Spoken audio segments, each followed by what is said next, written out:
Okay, find so a you're throwing way. out some crazy examples. What are some of the craziest examples, or maybe the craziest example of something that somebody came to you with something and you were able to actually pull it off? Well, Antarctica is an interesting example. I already mentioned that, so I'm going to go back to that quickly. It's usually the last place that anyone will go. So when you're really well traveled, that's usually the you may spot. not make it back, right? That's kind of like the thing with like Antarctica. Just put me on a Like nice your plane just disappears in the Bermuda. Bermuda Triangle and then you're gone. Well, I work with the kind of clients that can't disappear. So, I mean, a big part of it is figuring out how to do it safely, figuring out the insurance, and, coordinating with entire teams of people.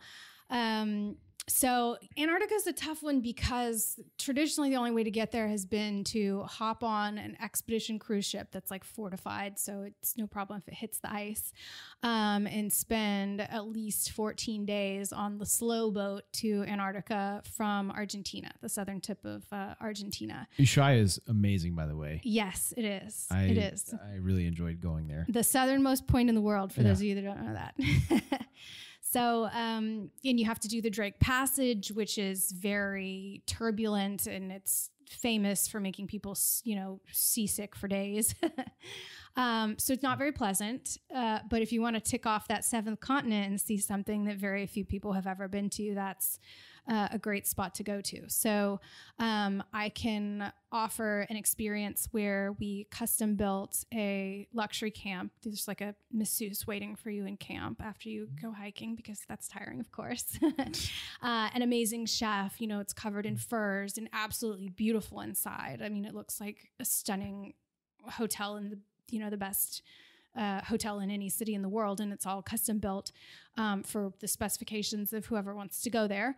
And then they can climb what's called a virgin peak, which you can only find a couple places in the world, because it means it's a mountain that has never been summited by human feet.